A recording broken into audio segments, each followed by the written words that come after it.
आज पंडित जी सुबह से बहुत खुश हैं। बार बार घड़ी देख रहे हैं कि कब 11 बजेंगे। बार बार अपनी पत्नी सरला से पूछते हैं कि उन्हें खाना बनाने की तैयारी में क्या मदद चाहिए। घर का गेस्ट रूम उन्होंने खुद ही रेडी कर दिया था। एक्चुअली आज पंडित जी के बचपन के दोस्त आ रहे हैं उनसे मिलने। साथ में उनका बड़ा बेटा सौरभ भी आ रहा है। आखिरी बार 10 साल पहले सौरभ की ही शादी में अपने दोस्त सुधाकर से मिले थे पंडित जी। तब से अब जाकर मिलना हो पा रहा है। वो भी इसलिए कि सुधाकर को अपनी कुछ जमीन वगैरह बेचनी है जो उसके पुरखों की। इसी सौरभ ने कल फोन करके जब ये बताया तो पंडित जी बहुत खुश हुए। आखिरकार सुधाकर उनके बचपन का दोस्त था, और दोस्त भी ऐसा वैसा नहीं, पक्का दोस्त। उसके साथ उनके बचपन की, स्कूल की बहुत सारी यादें जुड़ी हुई हैं।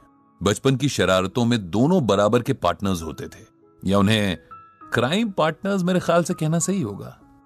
बाग से आम चुराना हो या क्लासमेट्स के टिफिन से लंच चुराना, इसमें दोनों की बराबर की पार्टनरशिप होती थी। साथ स्कूल जाना, साथ खेलना, हर काम दोनों का साथ ही होता था। टीनेज तक ये सिलसिला चलता रहा और फिर सुधाकर के फादर का ट्रांसफर दूसरे शहर में हो गया। जब वो लोग शिफ्ट हुए तब दोनों दोस्त बहुत उदास हुए, लेकिन जाना तो था ही। लेकिन फिर लेटर्स और बाद में फोन के जरिए एक दूसरे से दोनों जुड़े रहे।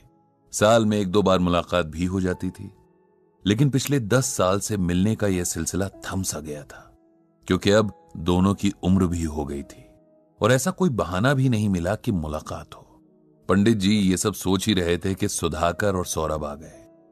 दोनों दोस्त ऐसे गले मिले जैसे जन्मों के बाद मिल रहे हों। सौरभ भी पंडित जी से मिलकर बहुत खुश हुआ। दोनों दोस्तों की जो बातें शुरू हुई तो जैसे खत्म होने का नाम ही नहीं ले रही थी। सरला जी और सौरभ तो बस उनकी बातें सुने जा रहे थे। इस सब में कब दिन ढल गया पता ही नहीं चला। डिनर के बाद जब सब सो गए तब पंडित जी अकेले ही बरामदे में बैठे कुछ सोच रहे थे। उनके ध्यान में रह रहकर सौरभ का मुरझाया हुआ चेहरा आ रहा था। पता नहीं क्यों, लेकिन उन्हें लग रहा था कि सब कुछ ठीक नहीं है, कहीं कोई परेशानी है, वरना सौरभ के चेहरे पर तो हमेशा स्माइल रहती थी। उन्होंने सोचा कि सुबह जरूर सौरभ से बात करेंगे। सुबह जब पंडित जी वॉक पर निकल रहे थे तो सौरभ भी उनके साथ आ गया। कुछ फॉर्मल बातों के बाद आखिर पंडित जी ने सौरभ से पूछ लिया कि क्या वो किसी परेशानी में है। सौरभ पहले तो हिचकिचाया, लेकिन फिर वो पंडित जी के आगे खुल गया। उसने बताया कि उसकी लाइफ में पिछले कुछ सालों से बहुत टेंशन चल रही है, जिसकी वजह उसकी वाइफ और मदर का रिलेशन है। मैं समझा नहीं, पंडित जी ने सौरभ से कहा। सौरभ बोला, मैं आपको डिटेल में बताता हूं। मेरी शादी में तो आप आए ही थे। मेरी पत्नी निधि बहुत अच्छे नेचर की, समझदार और पढ़ी लिखी लड़की है। मेरी मां भी अच्छे नेचर की है, ये तो आप जानते ही हैं। शादी के कुछ वक्त बाद तक सब सही से चलता रहा, लेकिन फिर धीरे धीरे निधि और मां के बीच टेंशन बढ़नी शुरू हो गई। बहुत छोटी छोटी बातों से मिसअंडरस्टैंडिंग पैदा होनी शुरू होने लगी। दोनों को लगता था कि गलती हमेशा सामने वाले की है। पहले तो उन दोनों ने आपस में बात करके इश्यूज को सुलझाया, लेकिन धीरे धीरे उनके बीच बातचीत कम होने लगी और वो दोनों ही एक दूसरे की शिकायतें मुझसे करने लगी। मुझे समझ ही नहीं आता कि मैं क्या करूं, किसकी साइड लूं। मां को सही कहूं तो वाइफ नाराज हो जाएगी, और वाइफ को सही कहता हूं तो मां नाराज हो जाएगी। ये रोज रोज की लड़ाइयां अब इतनी बढ़ चुकी हैं कि मेरा ऑफिस से घर जाने का मन ही नहीं करता। पंडित जी को सौरभ की परेशानी अच्छे से समझ आ गई, लेकिन इसमें उनके दोस्त सुधाकर का रोल समझ नहीं आ रहा था। तुम्हारे पापा इस मामले में कुछ इंटरफेयर नहीं करते क्या? दोनों को समझाने की कोशिश नहीं करते? मेरे पापा का नेचर तो आप जानते ही हो। किसी भी तरह के लड़ाई झगड़े से वो दूर रहना पसंद करते हैं। फिर एज के साथ उनका ब्लड प्रेशर भी बढ़ा हुआ रहता है, इसीलिए हम भी नहीं चाहते कि उन्हें अननेसेसरी किसी टेंशन वाली सिचुएशन में घसीटें। एक ही घर में रहते हैं, इसीलिए पता तो उनको सब कुछ ही है, लेकिन वो सास बहू की लड़ाई में नहीं पड़ते। दोनों में से ना तो किसी को अच्छा कहते हैं ना बुरा।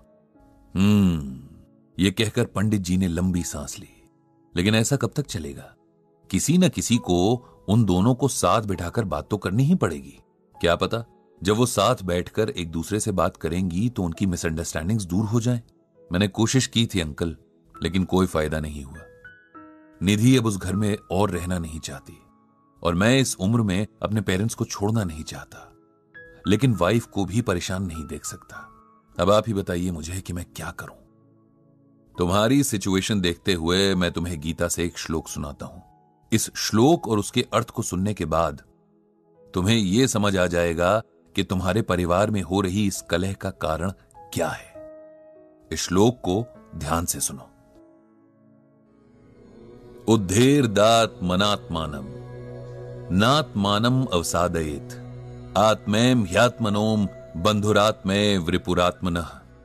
कुरुक्षेत्र के मैदान में भगवान कृष्ण अर्जुन से कहते हैं कि हे अर्जुन, ये आत्मा ही आत्मा की सबसे प्रिय मित्र है और आत्मा ही आत्मा की परम शत्रु भी है। इसीलिए आत्मा का उद्धार करना चाहिए, विनाश नहीं। जिस व्यक्ति ने आत्मज्ञान से इस आत्मा को जाना है उसके लिए आत्मा मित्र है, और जो आत्मज्ञान से दूर है उसके लिए आत्मा ही शत्रु है। अब इसका सिंपल वर्ड्स में मतलब सुनो। हम ये सोचते हैं कि फलाना इंसान हमारा दोस्त है और फलाना दुश्मन। इस सब में हम भूल जाते हैं कि शरीर तो आत्मा चला रही है। दो आत्माओं के पिछले जन्मों के कर्मों के कारण उनके अगले जन्मों में रिश्ते बनते या बिगड़ते हैं। तुम्हारी मां और पत्नी के कुछ पिछले जन्मों के रिश्ते होंगे, कुछ आपस के हिसाब किताब होंगे जो इस जन्म में भी उनके साथ आए हैं। इसी वजह से दोनों के बहुत समझदार होने के बावजूद ऐसी सिचुएशंस बनती जाती हैं कि उनके बीच सब खराब हो जाता है। अगर तुम और बाकी परिवार के लोग इस बात को समझ लो तो आधी परेशानी यहीं खत्म हो जाएगी। उसके बाद यह समझना है कि इस जन्म के कर्मों और उसके फल को आत्मा अगले जन्म तक लेकर जाएगी और फिर यह चक्र कभी खत्म नहीं होगा। इसीलिए इसी जन्म में जो भी अच्छे बुरे कर्म हैं उन्हें सेटल कर देना चाहिए।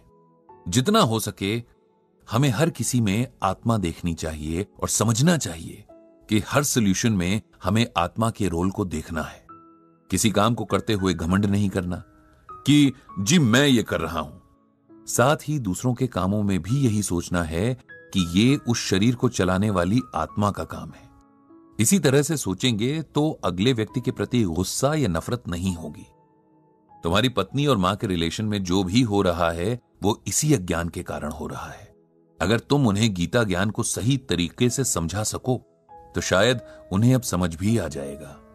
सौरभ ने पंडित जी की बातें बड़े ध्यान से सुनी और समझने की कोशिश भी की, लेकिन यह सब उसके लिए बिल्कुल नया था, क्योंकि उसने इससे पहले कभी गीता ज्ञान को इतना सीरियसली सुना या पढ़ा नहीं था।